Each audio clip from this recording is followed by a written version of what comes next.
Hi guys, welcome back to my channel. My name is Jessica. If you're new, it's so good to have you. My friends call me Jess. You're welcome to call me that. If you are a returning viewer, thanks for coming back. That's so nice. Hey, first of all, last week we put out a video that is maybe the most important video I have on my channel. Maybe the only video anybody really needs to watch. It's called Ode to the Mom Bod. It's one that my friends and I have been working on for months and we're so excited to share with you. So if you haven't watched it, turn off this video, go watch that one, share it with a mom who needs it. My friend Becca, who's on the other side of this camera, say hi. Hey. And myself, and actually a few others. We spent a lot of time and love and energy and resources to make that thing happen, and it would just bless our little hearts if you would go watch it and share it. If you've already done that, thank you so much. And today's video is going to be all about friendship. Should you have friends? Do you need friends? Is it realistic to even want friends? If you are a new parent, maybe you're in a time of life that friendship isn't actually a goal that's going to be attainable. That's what I'm going to talk to you about. If you want more of my family, you can follow me on Instagram at Jess_Hover. If you're looking for amazing Christmas gifts to send to loved ones, go ahead and shop Very Good Mothers Club, and thank you so much if you have already. I've said this before, but every time a little order appears and it dings on Becca's phone, we get so excited. It's just real genuine enthusiasm about having a small business.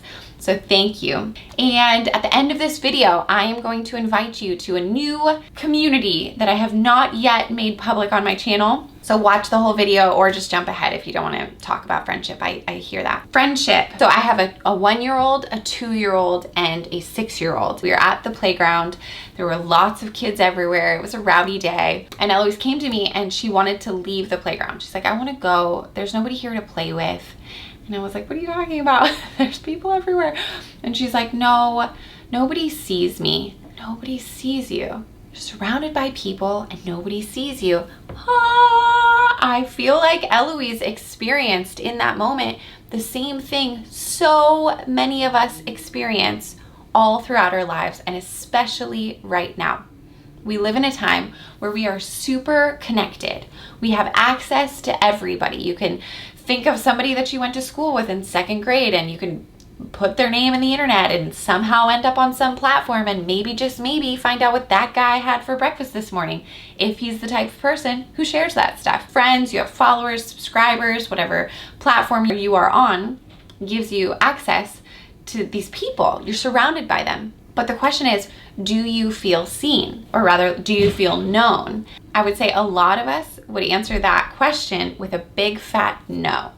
We feel lonely. We're surrounded by people, but we are overwhelmed with a sense of loneliness. So I think that's just life, that's the world in general, but you add a pandemic on top of that and it gets even crazier because now people are potential contaminant. We are afraid of people because of what they might do to our loved ones by getting us sick. So that adds more isolation, more kind of complexity, and then you add motherhood or new parenthood, where you are in your house, you are night and day caring for your little one, exhausted, barely have time for yourself, let alone to respond to a text message. So what do we make of all of that? Do we need friendship? What's the point of friendship? Why does it matter? And if it matters, how are we supposed to do it? Motherhood aside, pandemic aside, I think friendship matters a lot.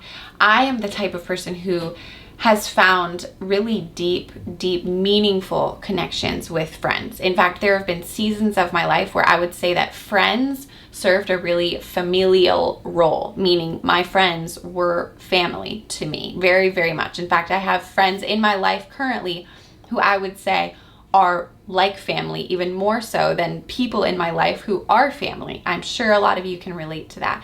So I am definitely on the side that would say friendships enrich our lives. We were designed for community. We're designed for relationships. Prior to having kids, I heard a lot about friendship being a determining factor in your future, like how you were going to turn out. You've probably heard this before, like, show me your friends and I'll show you your future. The people you surround yourself with, they help to determine the type of person you're going to be in the next 5, 10, 15 years. I mean, among other things like the stuff you're consuming, the media you expose yourself to. There's a lot more that goes into it than just your friends.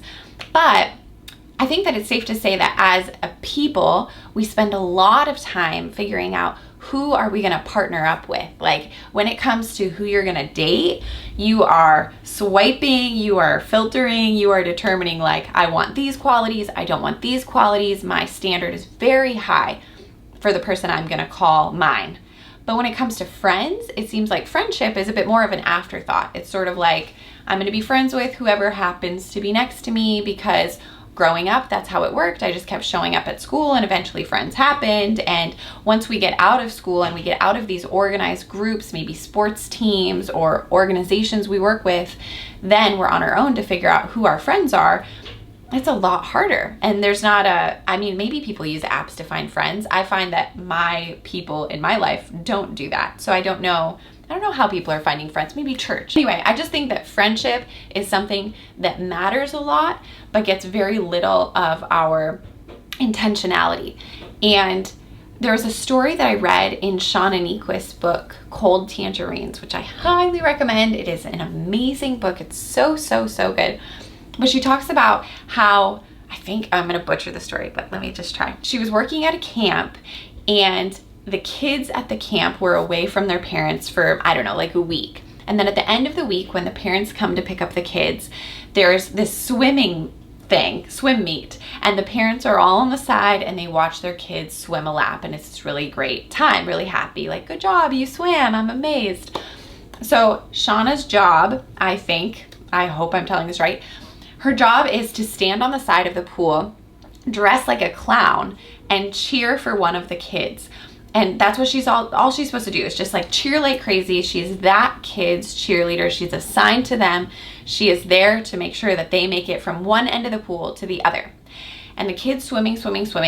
Well, if the kid stops swimming, the cheerleading clown is supposed to jump into the water and cheer the kid on some more, not rescue them yet, but just really try and get them to the other side.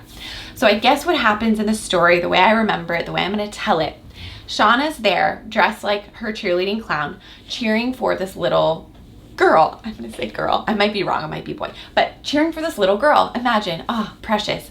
She's swimming. But then the little one gets kind of disoriented and can't find their way. And it just starts flailing. And basically looks like they're not going to be able to finish this final lap. So Shauna jumps into the water and is like, you can do this, and swims alongside the little child all the way to the end of the pool. And then the mom runs over and it's this really beautiful emotional moment and it's so sweet, and the kid did it and they're reunited with their parent. And then the mom pulls her aside, Shauna aside, and thanks her for being in the water and doing what the mom couldn't do. The mom said when she was watching, all she wanted to do was jump in with her child and say, you can do this, keep going, don't give up, you got it.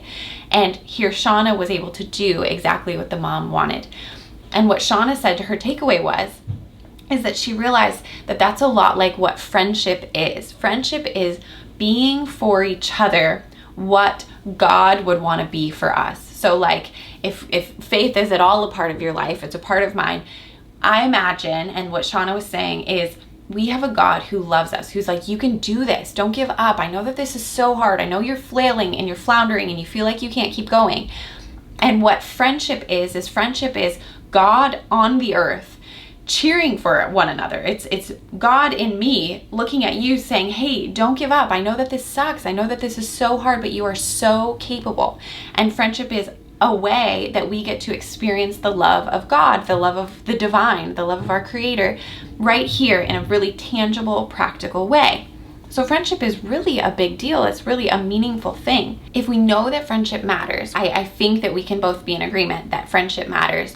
What do we do with the fact that we are currently in a stage of life where friendship is really stinking hard? The first thing we do is we accept that. Right now, we're in a time of life where we cannot fully give ourselves to friends the way that we wish we could. We might not even have the friends that we wish we had. We maybe are grieving the loss of some friendships that really mattered to us in the past and are no longer here. So just accepting like, okay, this is a whirlwind. I now am lonelier than I want to be, but what can I do?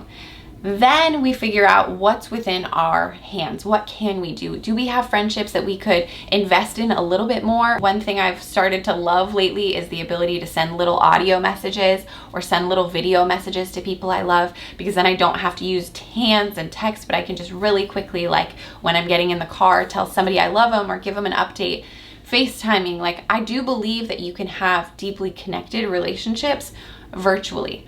But part of that means being vulnerable to say like, hey, here's how I'm really doing, and not just trusting that the pretty picture we post on social media is enough for our friend to feel like they know what's going on.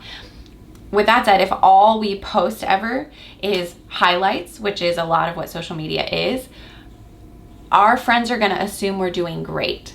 And the reality is we're probably doing great, and we're probably doing great and pretty terrible, or great and pretty overwhelmed, or maybe discouraged. It's important that we give our friends enough information about us to be able to love us well. So who in your life can be somebody that you share a bit more vulnerably with to say, this is what I'm going through? If there's people in your life that kind of suck, they really like aren't bringing out the best in you, or like year after year there's drama and it's really hard and really weird, it's okay to accept those relationships as not good ones and either entirely end the relationship or just say like, I'm not going to make that relationship a priority because over and over again it's proving to be something that's really unhealthy for me. But I am going to go find new friends. Finding friends as a parent is a little bit weird, a little bit like dating. You've probably seen funny like meme videos about this. I think they're going around, but just like you're meeting somebody and you're like, hey, where are you from? Like, what do you like to do? And then all around it's sort of like